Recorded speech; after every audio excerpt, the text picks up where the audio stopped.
Oh Lord.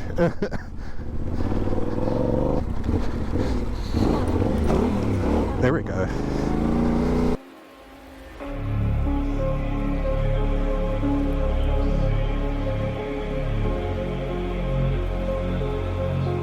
Alright, so I just want to do a quick video of my Tenere 700. It's a 2021. I got it back in April of 23. So I've had it almost a year now. I've done a good bit of things, and I'll show you that real quick. So we'll start from the bottom. I did buy this used. So it had about 3,500 miles on it and had a few things done. And I'll try to say what it had done prior to me buying it. So up front we have Michelin NEQ Wilds on, and they had it on the back, but I've already replaced them. I like them. Pretty good tires. Lasted 3,500 additional miles so far. And on the back we have the Adventure Motaz tires. I bought it this tire used, and it still has a good bit of life in it. Got a new one to change it out to. We'll move up the skid plate. I believe it's the AXP racing skid plate. I like it. It's plastic. It's got scratches on the bottom, but I mean, that's what it's there for. No issues with it. I like that it's plastic, doesn't get dented or bent. Moving up, we got the foot pegs. They came with the bike. I have no idea what brand or anything, but they're very sharp, grip very well, and they're like extra wide. And then crash guard, I got the Outback MotorTech. I've really liked them so far. I have dropped it twice on the left side, once in the driveway, once in the in a creek or river crossing. They held up well. It was pretty hard impact in the river onto just basically rock. You can see that it's like flexed and maybe bent a little, but still has plenty of clearance for another crash. And then they're Motos side, I guess, soft luggage pannier. I got this rear rack, just an eBay rear rack. It holds together, not the best fitment, but it does its job. Pretty rigid. And then while I'm thinking about it, the blinkers, of course, Tele-Tidy with aftermarket blinkers. These are cool up in the front, but I feel like you can't see them too well from the front, so it's a little sketchy unless it's at nighttime. As you can see, the front fender or high fender kit, it's the alt rider kit. This front fender is not the one with the kit. This is a front fender from 2006, I think, YZ450. If you look on the T7 forums, you can find the part number, or just search 2006 WR450 fender, or sorry, YZ450 fender. It's a lot bigger, it covers everything, covers pretty far down, and with the Outback MotorTech crash guard, it clears it. So you got plenty of coverage for mud. You take care of getting dirt thrown up in your headlight and your face. As you see here, we got this I think it's just an eBay, or actually this might be Rally Raid windshield or headlight protector. As you can see, I got just little spotlights on here. I got them pointed out because the front lights on the Tenere are pretty good. I got those for like woods riding or back road nighttime riding, where it'll shine everything. Really brightens up in front of you and to the side of you. They are just eBay mounts and light. Probably spent a total of $50 on them. Just have a little switch right here. We'll cover some of this stuff. I got some nice CNC. Josh Ruby, he's the one that kind of showed me this company. I just got it. It's like a shifter lever brace, case saver for the chain. I do have a chain guard for the bottom, but I just haven't mounted it yet. Let's see. Oh, and then I got the nice CNC extended clutch, I guess lever. And I do have their shorty levers for the, let's see, can't really see, but shorter levers for the handlebars, clutch and brake. And then I do have the Bark Buster. There we go. Bark Buster hand guards. They fit pretty well. This side has plenty of clearance for everything. But this side, you get pretty close to the brake reservoir. Right there you can see. And then also on the back, so the bracket kind of gets pretty close to it. I didn't go completely with the kit because of fitment issues and grip issues. I don't think it comes with everything you need in the kit, honestly. I might go back and put a different spacer right here instead of putting the weight back on.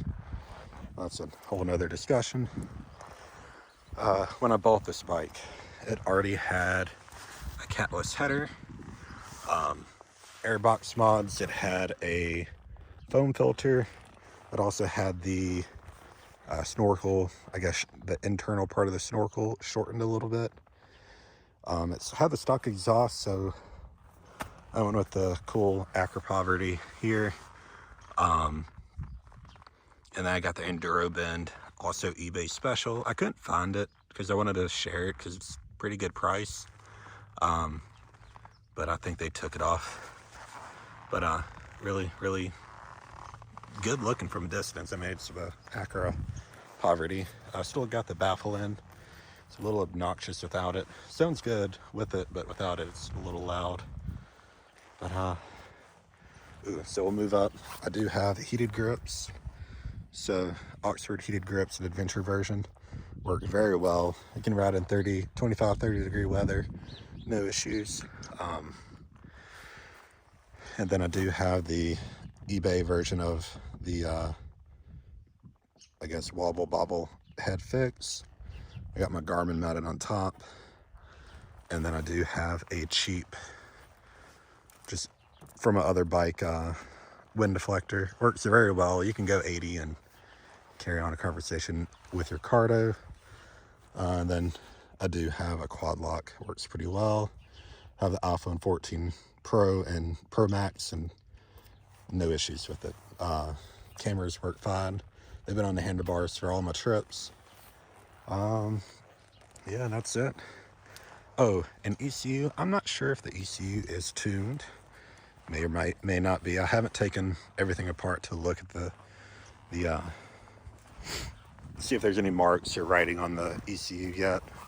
I'm assuming it's tuned because it still runs very well. No abnormal pop-in, D-cell pops, nothing like that. But yeah, we'll do a quick little ride around. We're gonna do a little cold start here.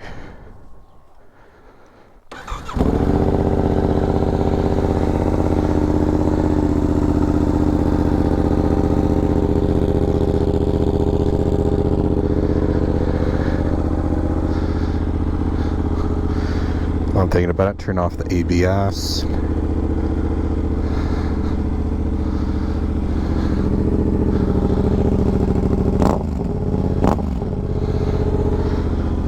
Let's go play for a second.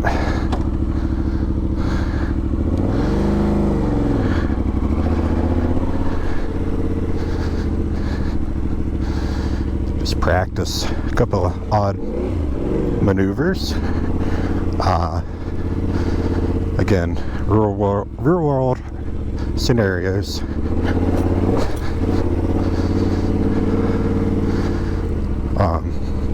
Just so when you actually are out there, you don't have any falls, unnecessary falls. And I'm getting used to this clutch. It's a little bit different than the Hondas I've been riding. It's a little bit of a further throw. Oop.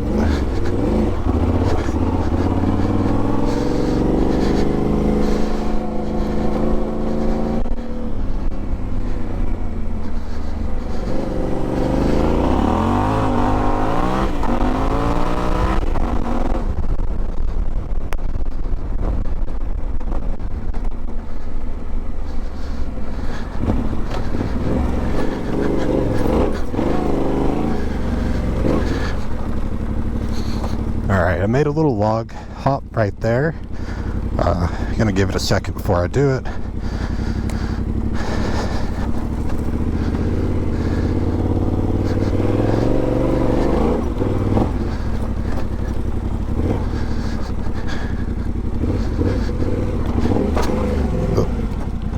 Bottomed out. That's okay. I wasn't sure the actual height of it compared to the motorcycle.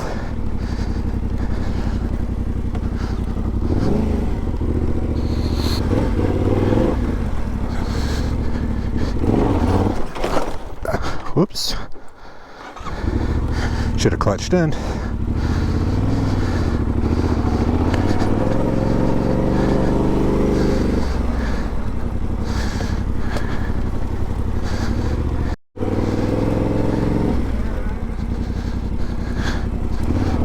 Oh Lord.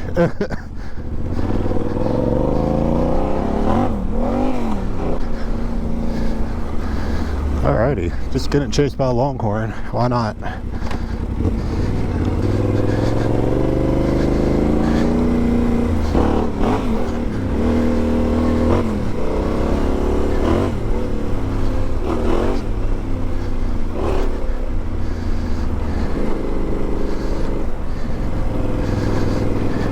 Yeah, I was trying to get over there to that other log, but I don't know if he's gonna let me. Oh yeah, I forgot to say, I do have upgraded front fork springs and rear spring, stock shock and dampening. I don't know, I don't feel like I need it just yet. I'm not that great of a rider to really need like crazy over the top suspension. I mean, like we were talking about for the CRF 300L, I do want to upgrade that just so it's a lot better of a ride, and spring rate and all that.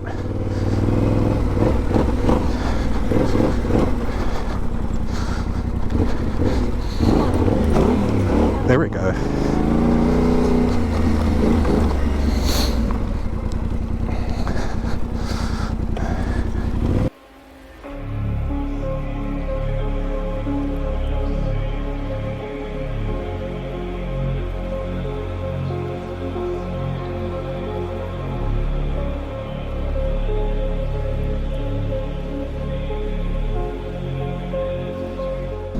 As from before, you can kind of see the walk around of this bike, and I was going to talk about, kind of like with my other videos with the CRFs, what I like about this bike, things I noticed.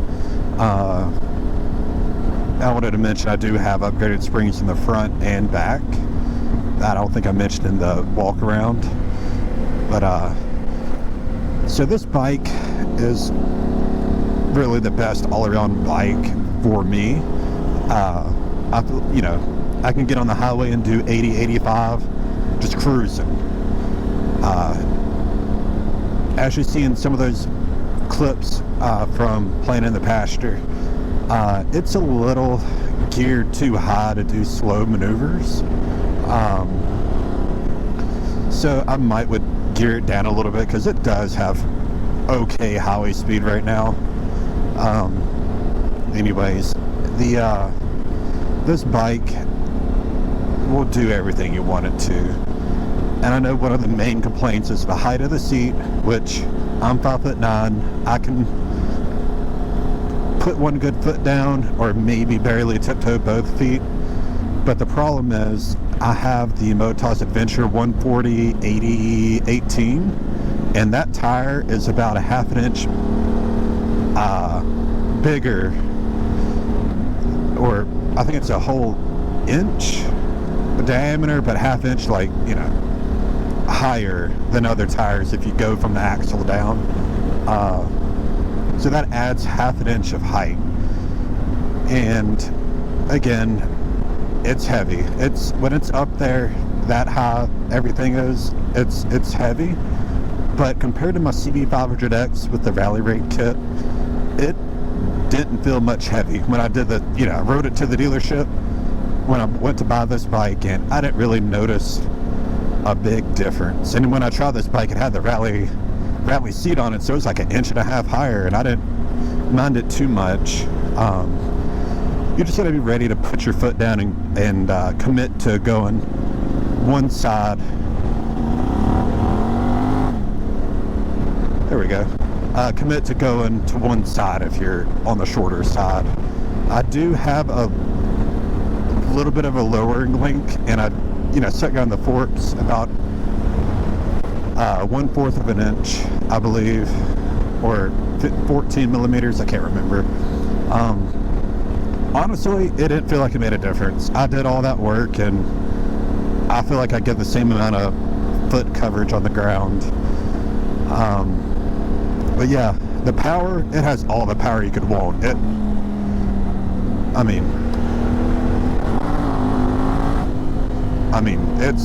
It's got some get up and go. Especially after riding the CRF 300L for a hot minute. The fuel economy gets like 50 to 55 miles for the gallon, which is about 200 miles in a tank. I don't push it that far because this fuel gauge is a little sketchy. What I mean by that, it kind of stays full for a while and then it starts just dropping off pretty quick. And when you get down to 1 or 2 bars, or I'd say when you get down to 2 bars, for me that's 2 gallons. But it doesn't look, it looks like you're less than half, so you want to, try to find a fuel stop, and then you go to fill up and you're only filling up 2.5 gallons. So that's something that's a little touchy. I like to just go by mileage, so I'll reset, trip A and just go off that for how many miles till empty. That's what I don't like about this bike compared to like the Hondas I've had, like the CB500X and even the CRF 300L. I wish it would tell you how many gallons you consumed. The Honda seemed to be pretty accurate with that estimate, but I don't know. I don't know the reasoning behind it. It's a really good road trip bike or adventure bike. As you saw, I don't think I'd want to be doing deep sand in it. I have, and it's okay, but it's not something you enjoy, especially having to pick it up after you stuffed it and the deeper stuff. But it's a very ergonomic ride. I'm comfortable. It does have the low seat on it, so it does kind of start to wear on your bottom when you've been sitting for more than an hour. But with this type of bike, the ergonomics, I can just stand up. I can stand straight up, squeeze the bike, bend back. I got plenty of room to move around if I need to move. Again, it might not be for everybody. You probably need to find a bike that's more for your strength level. I work out 3 to 5 days a week. I lift heavy weights, so moving this bike around, it's heavy, but I'm not afraid to have it go down. Like, I dropped this bike in a slippery river and I was able to just pick up the bike when, some people may not be able to with a bike this heavy in the, environment that I was in. So you just got to determine that before you buy a big bike, or what you're going to do with the bike too. Because you can buy this bike and just ride it on the street. It's a pretty good bike. Plenty of power, decent miles to the gallon, and it's comfortable. I could definitely see myself going 500 miles in a day with this bike. So would I ever get rid of this bike? Maybe. And the only bike I would even consider would be the new CF Moto. I think it's the 450 MK, or I don't remember, but it's their adventure bike that's got it's got a twin. So yeah, it's definitely a bike to consider in the future. We'll see what comes out, how much it weighs when it comes out, and all the good details like that. Who knows when it's going to come to America. So if it's in the 360 pound range or 375, I think that's what they said, it's going to be really good. But we'll just see when that time comes. Yeah, thanks for watching, and see you in the next one.